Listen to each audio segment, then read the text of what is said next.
We are live. So, welcome to Unlikely Conversations, where we were just talking about how relaxed our podcast is. Like we are not, um, we're not strict business here, and hence the name Unlikely Conversations. We talk about unlikely things and we go public about it. So, um, we're very excited to be here today. Welcome to Unlikely Conversations. See, it did it. I knew as soon as I started talking, like it was muted, it would start coming in. So I'm so glad that you all are here today, because if you have tuned in for the first time or just for the 10th time, because it's our 10th podcast, I counted through all of our podcasts and I was like, this is fun. So welcome to Unlikely Conversations. I'm Cassie Steele. I always forget to say my name because we're on my channel and I just don't think about saying what my name is. And Genevieve is so great about her intros. So I'm getting better. Every day I'm getting better. I'm Cassie Steele. I am a mindset coach. I actually call myself a mental fitness coach. And I also teach dance fitness. I'm a mom of four. I have so many different hats that I wear. I'm also an energy healer. I do energy work for people.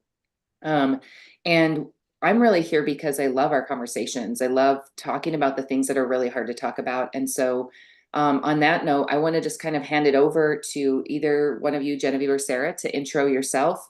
But before we get started, we just want to make sure that everyone here that comes to the channel understands that we are just having a conversation. These are our opinions, and this is just a disclaimer that this is not medical advice.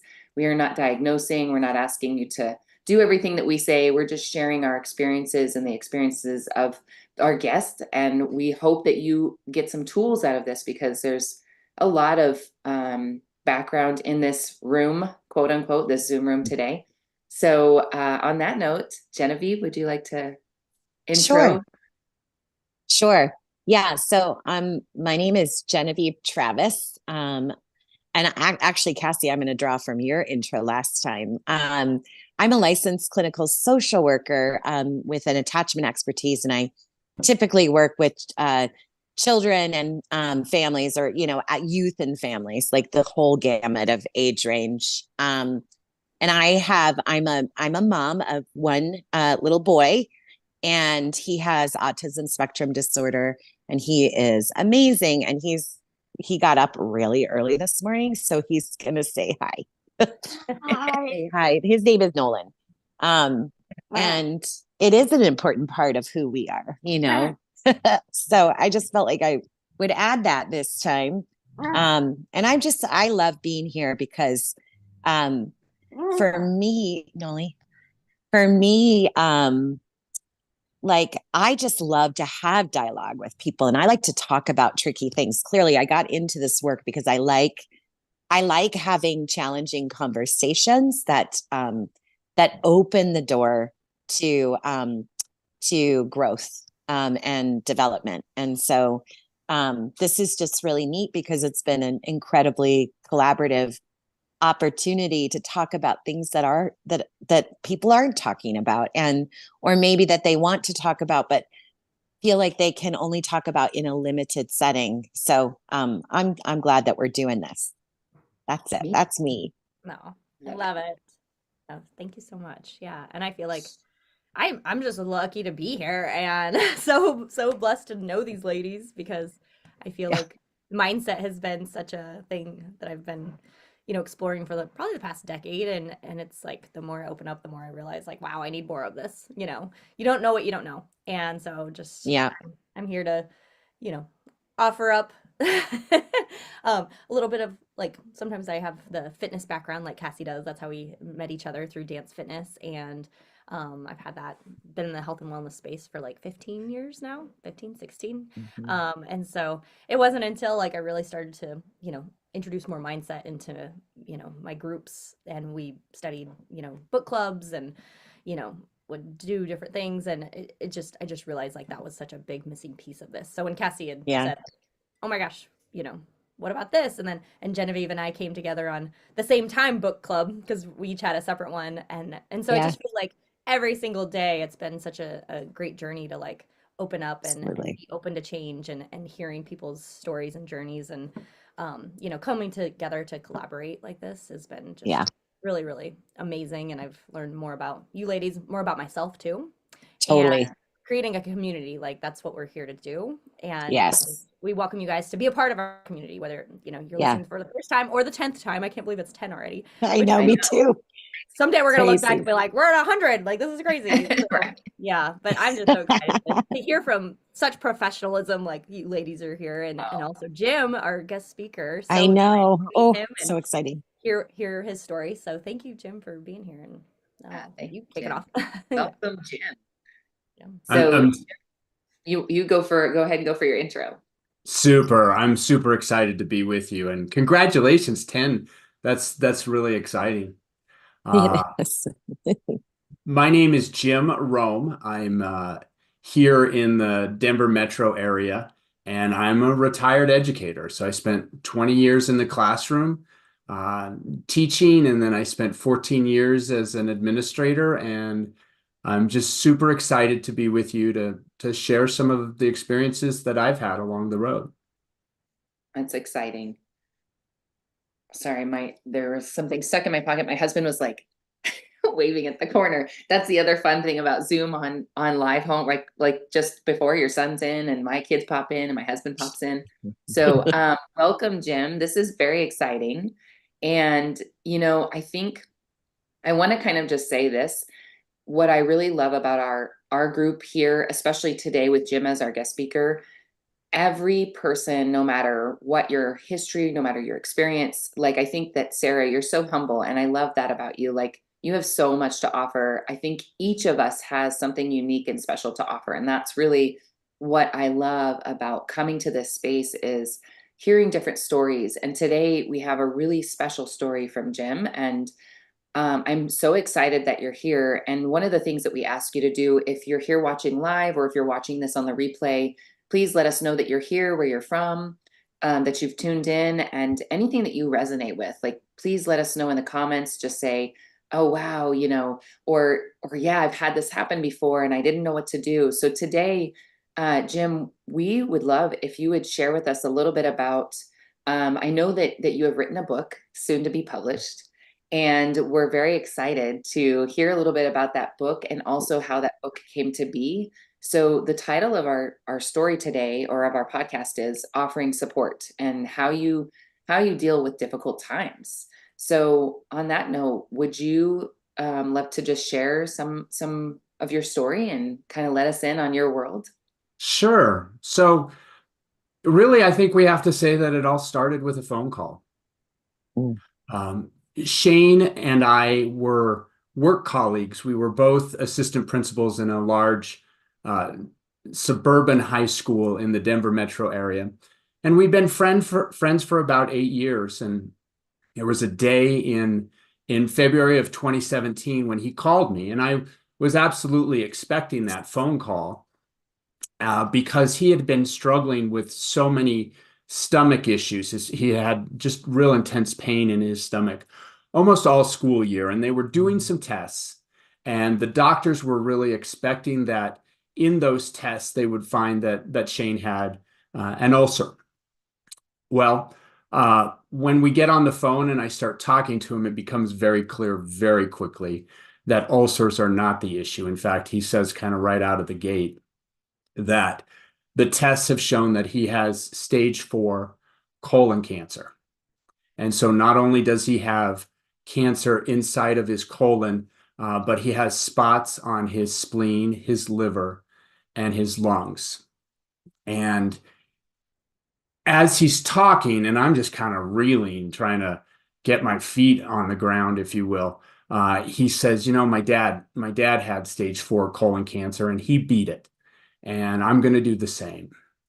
And then he talked a little bit about the treatment and some of the things around that. And then as we were getting ready to hang up, I said, "What do you need, buddy?" And the reality of it was that he didn't know what he needed in the moment. And I certainly didn't know how to help. But as I got off the phone and I started to think about it over the course of the next day, I really came to the conclusion that what I was going to do was send he and his wife, Summer, just an email of encouragement. And so I sat down and I started writing. And eventually, what came out of that was an email that explored the idea of unbrokenness. And within that, I shared some stories about people who had been unbroken, and then also insights that I had gained from navigating my own medical issues, and really tried to kind of tie things together for them. Well, the response from both of them separately was really positive. And and in fact, well, we didn't know it at the time. None of the three of us knew it at the time. Shane and Summer really used that idea of unbreakable or unbrokenness as their kind of theme to battle the cancer. So they eventually, and I think Cassie, you have it. They eventually had tattooed on their arms. Unbreakable. There, yeah, there you go. Super. So, Beautiful. with that real positive response, then I just decided that I was going to commit to the idea of sending an email of encouragement before each chemotherapy. And so his therapies were almost always on Tuesdays. And so Monday evenings, I would send something out, and they would have the opportunity to read it at some point. So, Jim, before we go a little further, I just want to read an excerpt from your email because I think it's really beautiful what you sent. I don't want to read the whole email, but he had 5 points that he talked about in this email, and I really feel honored to be able to share in this story with you. It's almost like, when someone tells you something and it's so intimate, and you're like, oh, I feel like I'm like looking into this personal space, and it's like you want to be so gentle and tender about it because it feels very vulnerable. And so I loved what you shared. You said that you had been watching some movies and reading some books, and one of those movies was Unbroken, right? That's the title of the movie. And I don't know if you have never seen this movie, it's phenomenal. Like it's Yeah. ladies, have you seen Unbroken with Louis Zamperini? I figured Genevieve had because she and I have very similar. Yes, yes, yes. Amazing.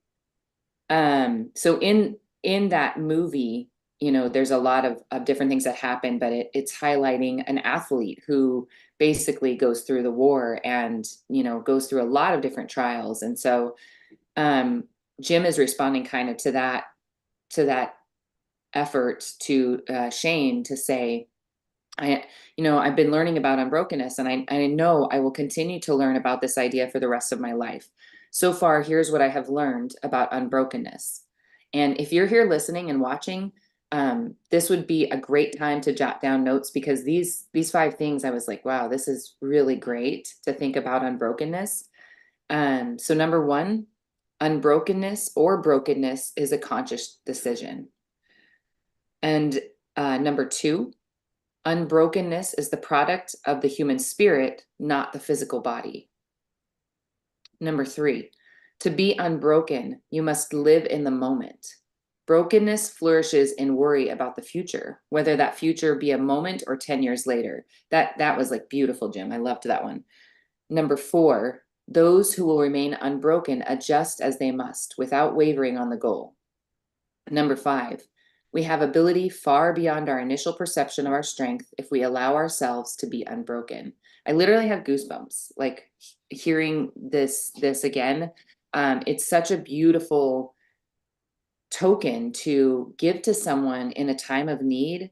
And I think it's so important why the three of us ladies, why we do mindset, is because when those moments happen, because it's not if they'll happen, it's when those moments of unbrokenness occur, when the trials happen, it is a conscious decision to either be broken or unbroken, right? And I just love the way that you put this into words. And maybe I realize obviously that Shane has what have you gotten to that? I'm gonna let you take back over the story, because I don't think you've gotten, I know the story, so it's hard for me to know what you've shared or not. but I just had to share that piece of the email because it was so transformative and so beautiful. I appreciate that. Yeah, that was, and I would say that, that was one of those moments when my own life experiences were really helpful. So I was diagnosed in 2009 with MS, and was in the middle of my work as an assistant principal in the school of 3,200. So there was a lot that had to go into continuing to move forward, and it was the support of my wife and the family and the team that I worked with that really helped me kind of get through this. But I'll be honest with you, um, and I write that for Shane and Summer, that the first 3 years of that were awful. Like, I just got lost, really in the brokenness of it. And it was in discovering that there were other routes. I was going to have to I was at an inflection point. I had to make a decision going one way or the other. And that led me into the idea that maybe I could help Shane and Summer. When I want to add in here the part of your story where when you found out, so the other piece of that email is Jim talking about how he used to be a Division 2A athlete, right? Is that, am I Division under? three. Yeah, we were the little guys. Don't take it down. I just take the compliment. But being an athlete, and I think that each of us here, we all have our physical abilities. And when I heard your story about, having been an athlete and then you're on the court, right? You're playing ball, something you do all the time. And then the next thing you know, your right leg is not working and you're like, what is happening? I Yeah. can't imagine what kind of mind game that is to just like, the body does what it does, right? Like we don't always have control over it necessarily. Like there are pieces of it that adjust when it does what it does, it does it. So can you talk a little bit about that? Because I think your story is going to connect not only with Shane, but also with you sharing a piece of your story, how you thought that my physicality is what really brought life to my story, right? So being an athlete and being able to overcome physically was part of your story. Yeah, I don't know that I would have seen this in the moment as I was stepping into that MS diagnosis. But I really just solved an awful lot of problems with strength.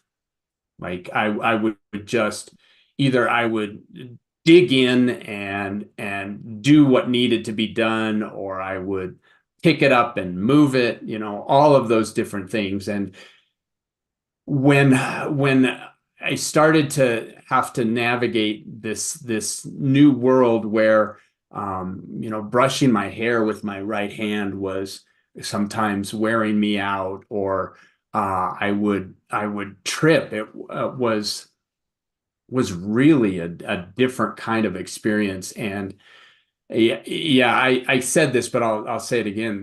The first 3 years of that were very difficult.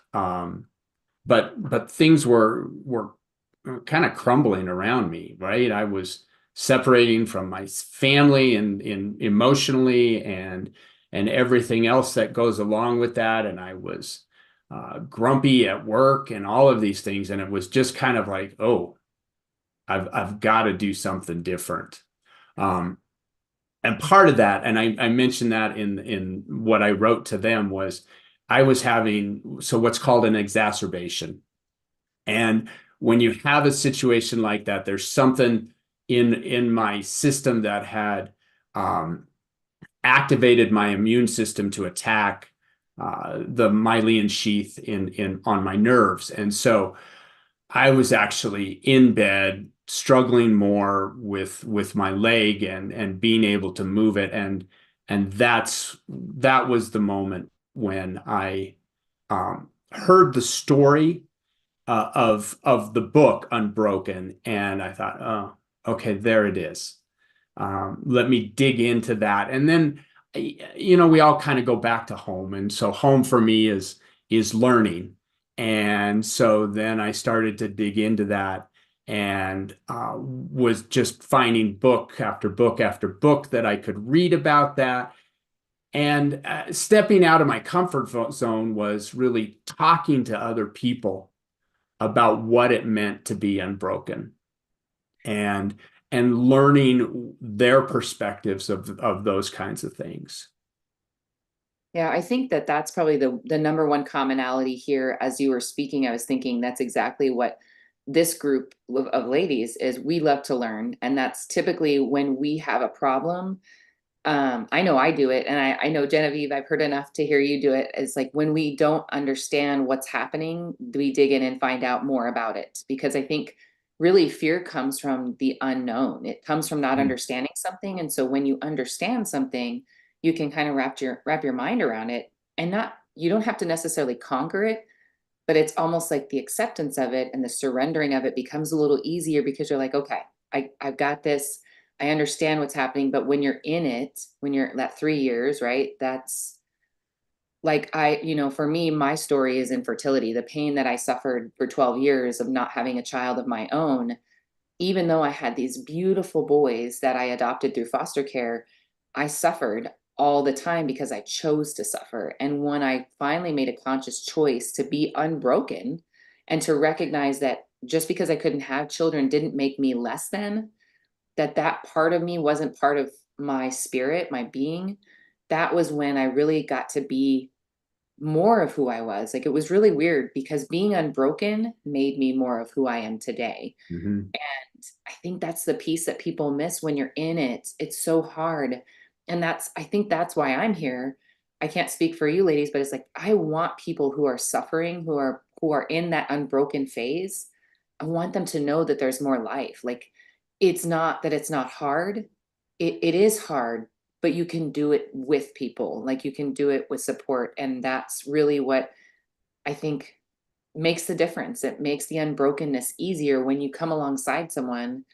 And I think that's kind of where Talk Tuesdays or Tuesday encouragement. So we have, originally it was Talk Tuesday here for our group, but he also has Tuesdays encouragement. So we shifted to Friday just because of schedules. But I don't know if you ladies want to add into that unbroken part. I know your stories, so I don't want to share out of turn.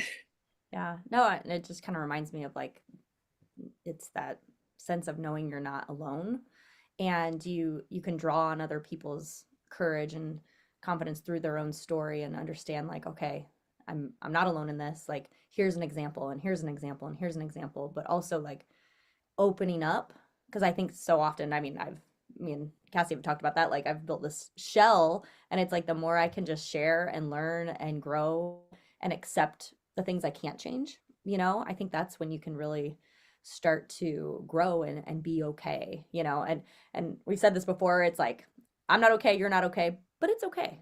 Like that sense of like life is not going to be perfect.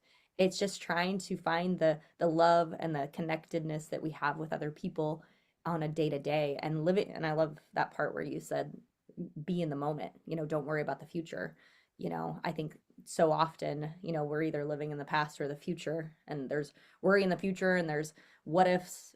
I would have done this instead in the past. And it's like, wow, but when we can just be in the moment and really see life for what it is, and practice that connectedness with other people, I think that can help us on a day-to-day basis. And so, yeah, no, thank you for sharing. I think I mean, a lot of us do have, somebody in our life that's going through that. So if I keep talking, I'm going to start crying. And so thank you for sharing that. I so appreciate it. Absolutely.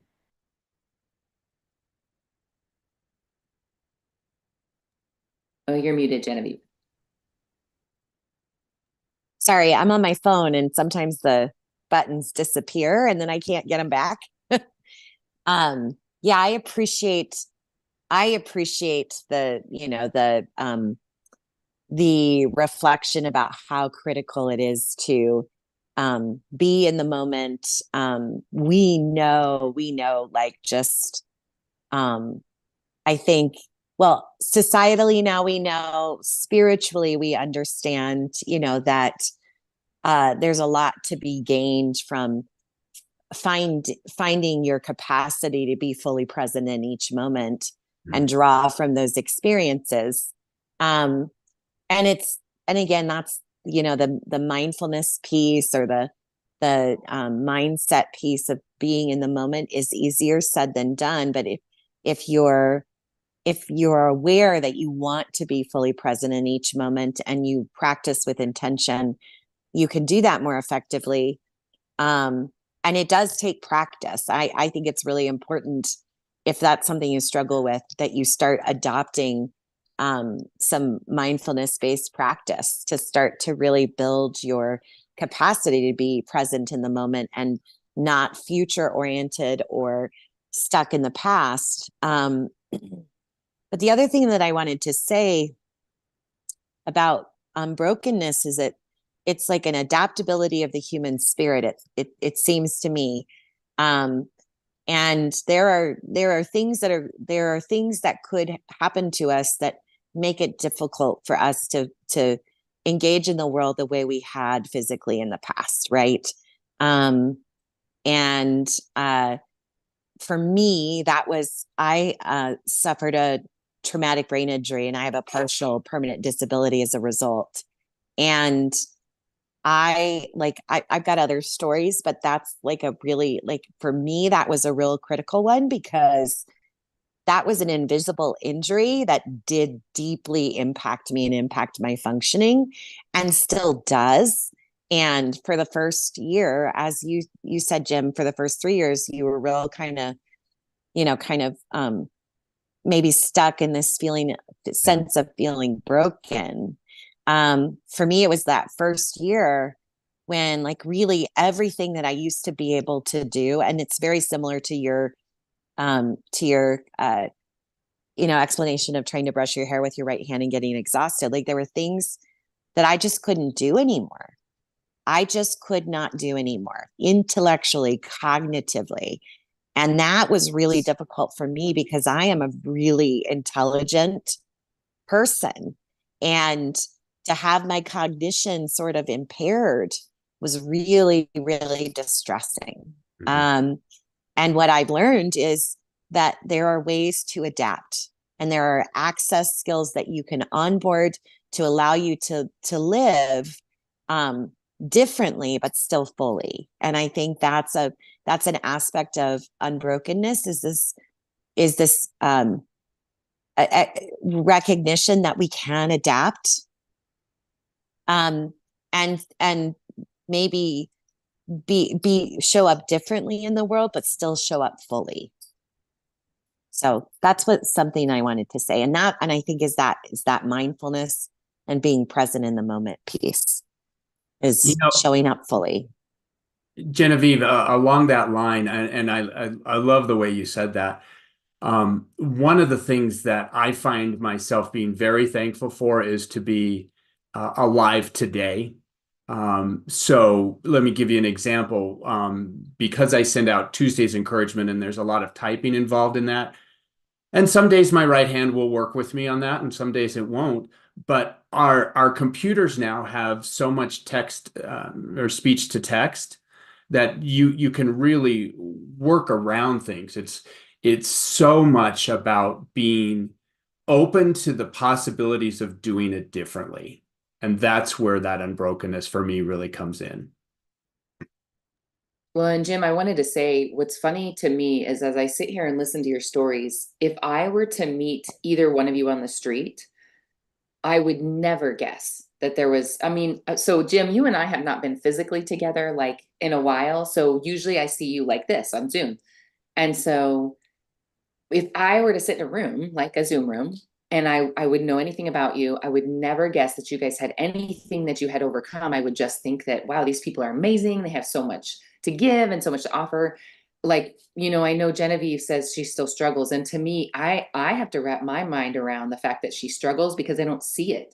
And so I think that that's a big difference of being adaptable and allowing yourself to be unbroken and finding new ways. And that I think that I want people to understand. I don't want to, because I know we've had this conversation before. I don't want to say that it's not important to recognize the hardness, the difficulty, that there are struggles. But I think what's really important to notice is that it's simply a decision in the mind to decide whether or not you're unbroken or broken. And that's the difference of how you're living. And I don't want people to think like, oh, it's just a simple, it is a simple decision. It's not simple in the beginning, right? So that's why we created this podcast, was because we wanted people to know there is ways to get around things, but you have to be willing. Like I worked with Bob Proctor back in the day, and that was one of the things he always said was you have to have a desire, a deep desire, and you have to be willing. Those are the only two things that you need, period, for any goal, like whether it's a monetary goal, whether it's a physical goal, a mental goal, a spiritual goal. You have to be open to be adaptable and to allow yourself to accept where you are and say, okay, this is where I am, and let me move forward from this. Because you two have done this beautifully, and I'm blown away. Like when I hear people's stories that have overcome such beautiful things, I'm just like so proud of you guys. And you're people that I would definitely send my people to and say, hey, if you want to see someone who's overcome, like this is how you do it. That's very kind. That's very kind of you. And all of us have that. I mean, I think that's the thing, is all of us have that. Or if we haven't had it yet, we will. That's the thing about the human experience, is there is an element of challenge, of suffering, of that's necessary to embrace the full spectrum of what it means to be alive. And you can't have the light without the darkness. And so it's so important. And it's just so nice. It's so nice. I think it's just so nice to I think it's so nice to show up in these ways. And and okay, actually, let me just change my train of thought. I think when another aspect of this is giving our experience meaning. And if you can make meaning of something, and it has a purpose or an intent, and can drive you, can become kind of your steersman, right? As Maxwell Maltz would say. I think that is really, really powerful. Like, so I don't know. I think, sorry for that rambling. I'm going to pause for just a minute and see if anybody has any reactions. That was good, because, and the book she's talking about is actually the book that we're doing in our book club right now. It's called Psychocybernetics by Dr. Maxwell Maltz, who actually by trade is a plastic surgeon, and saw that when he changed people's physical appearance, it did nothing for some people on the inside. Like they were changed physically, but when they looked in the mirror, they still saw the same person as before, the broken person, right? So the unbrokenness actually didn't come from the outside. The unbrokenness always comes from the inside. Like that decision comes from internally. And I think that that's really the hardest part. If you don't know that part of yourself before you become broken, I don't want to use that term, but I think it's easier to go between, because you're not broken by any means.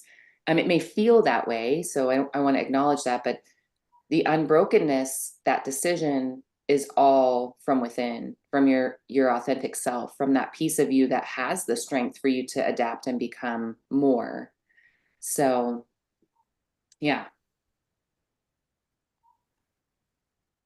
I'm just taking notes from all of you guys right now. I was I'm like, hoping oh Sarah my was gosh, going to that's say such a, something.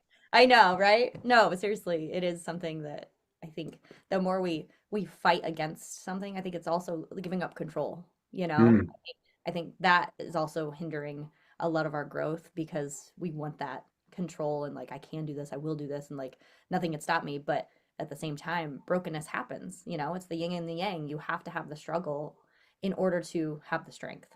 Otherwise, we're living in this area that we have nothing to compare what yesterday looked like, And so I think that choice is to give up, but also surrender to have all this control, and kind of just again come back to that moment of like, okay, this is what it is, and I'm gonna take care of myself. Like, what do I need in this moment? I think so often I can get caught up in the coaching aspect of it, And I just need to be like, okay, how would I coach myself through this right now? Like having that time to step back and look at the bigger picture, and also be like, well, I would tell her she needs to connect with somebody. Like so I need to put on that hat and be like, okay, I need to reach out to somebody. I need to, connect with another person. I need to hear that life experience, that I'm not alone in this struggle. I think that's where I know I keep coming back to that, but like you said, Jim, you read these books of, triumph and people overcoming just, the same type of or similar struggles. And I think that's what, again, the human experience is. It's knowing you're not alone in whatever journey that you're on. So yeah. I think that's very true. I also, it kind of sparked for me when you said that you have this moment where you need to make a decision of whether you're going to grieve the past or find the possibility in the future. And it's in that spot that unbrokenness will live. Oh, that's beautiful. It's like a growth edge almost that you're describing, Jim. I love that. Yeah, it's like bumping up against that growth edge is actually what facilitates that process of unbrokenness, you Mhm. know. Beautiful. Jim has some really great quotes. Like there was one, I don't even, it was a couple weeks ago. He said, and this one, I keep using this one, Jim, because it's my favorite now, but he says it's not hocus pocus, it's mental focus. Because we were talking about how like putting focus on your goals, people think it's like this woo woo spiritual, like we're just praying over this like magical thing that's gonna like just things are gonna appear. And he was like, no, I really see it now. The days that I wake up and look at my intentions, I look at my goal statements, the day goes by far better when I'm setting the intention to be focused versus when I just get up and go throughout my day. So he was like, it's not hocus pocus, it's mental focus. So it's my favorite quote by far. He has lots I'm of like, little limericks like that. I know, right? I'm such a like visual person. I'm like, it's like putting bumpers at the bowling alley and you're just trying to get your synapses to go to the right place. Like, Right. yeah, I I can love see it. that. So can you talk a little bit about your Tuesdays? So Jim is actually on TikTok, and we'll put all of the ways you can connect with Jim as well. He's on TikTok, on Facebook.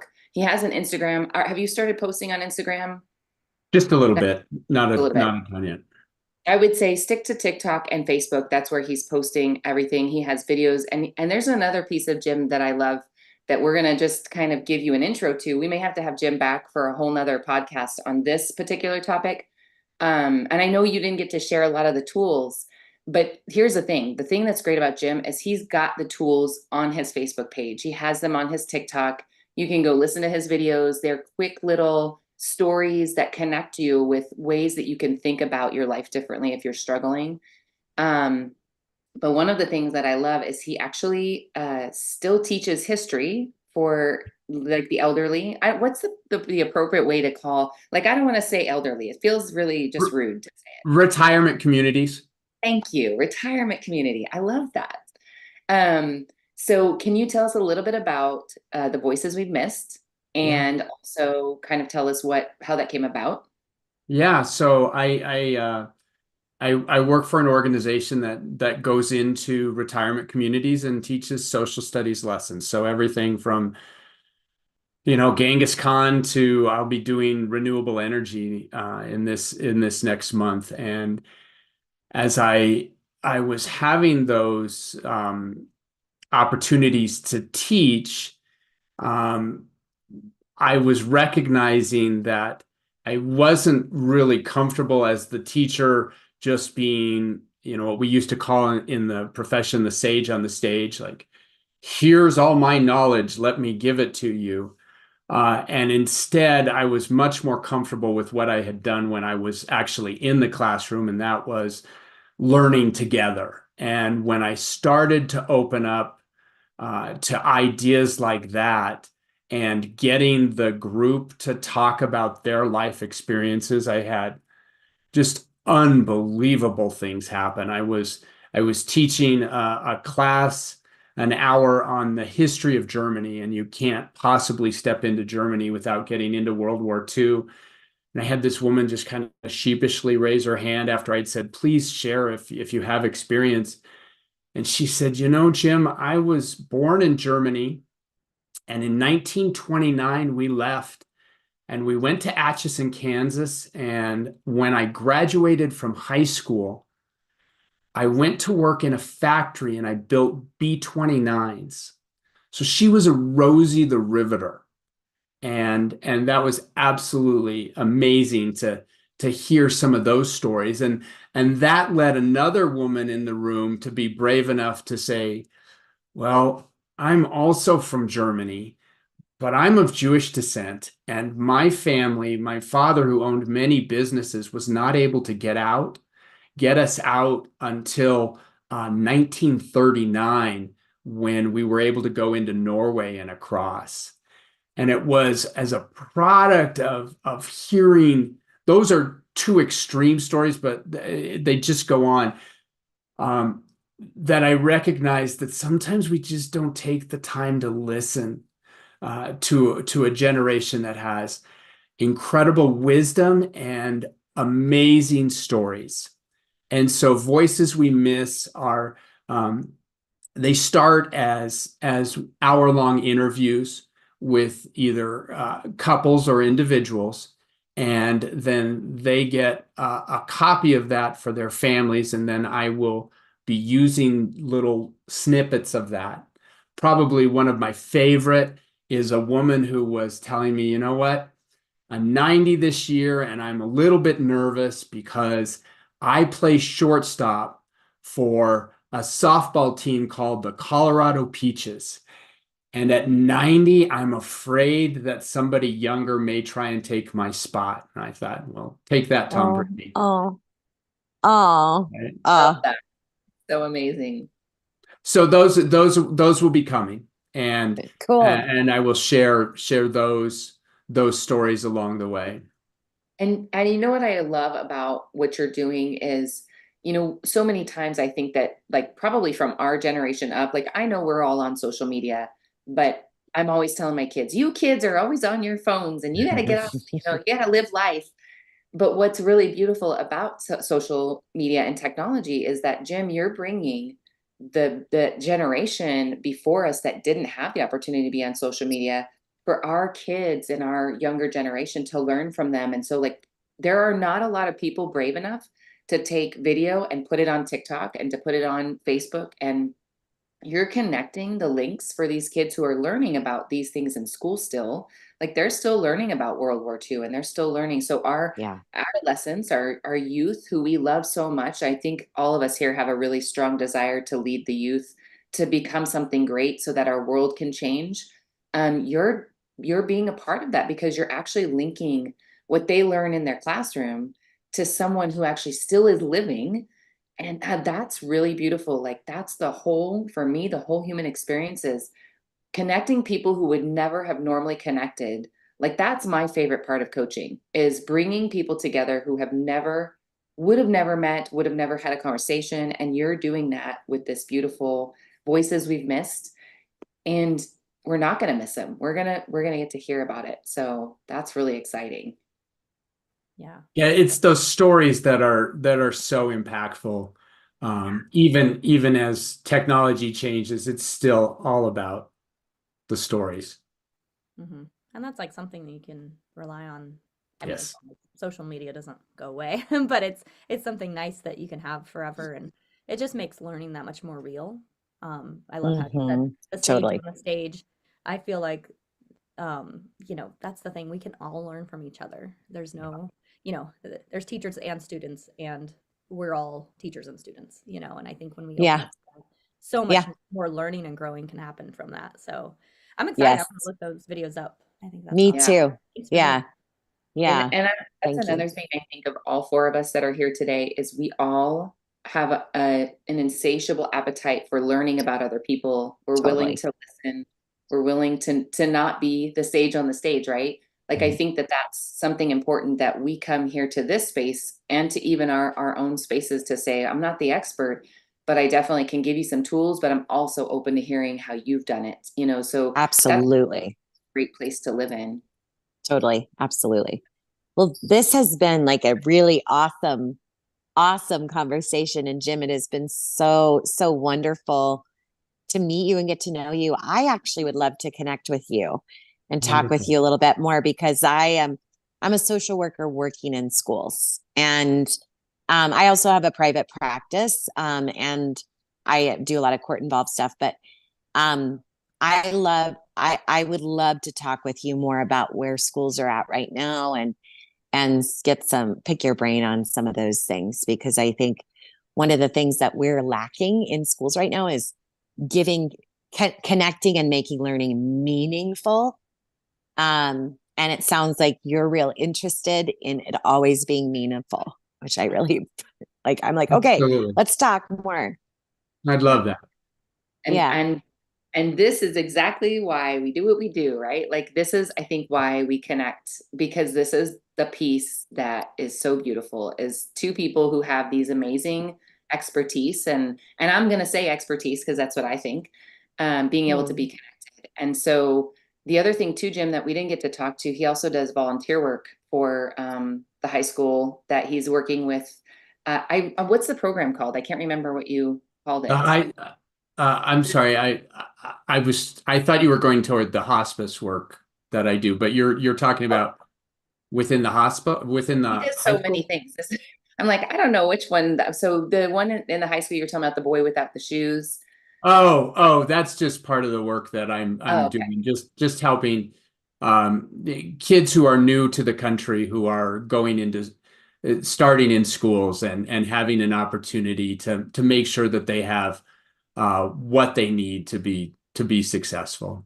He's so flippant with it, right? Oh, that's just the work that I'm doing to Uh, help the kids. It just, I'm like, this is such beautiful work, and he's doing so many things, and I think that this is something for our generation to look to as well, to say, what can we do to give back once we get to that place of retirement and still make an impact? I think impact is huge, and Jim, you are making a huge impact in a lot of people's lives. So thank you for everything that you do. We're so honored to have you today. oh, thank you. I really have enjoyed spending time with you. Yeah, Yeah. and we'll have you Thanks. again because there's a lot more Yes. that we didn't even Yes. scrape the surface. Yes. Yes. Please come back. Yeah, Absolutely. All right. Well, I do have great. to get going. I have to get my kid ready for school now. Okay. Yeah. Sounds Got good. my book Thank you club. guys so much. Yes. Thanks, you guys. Thanks. Thanks. Have a Okay. nice Bye. day. Bye. Bye, Bye. Jim.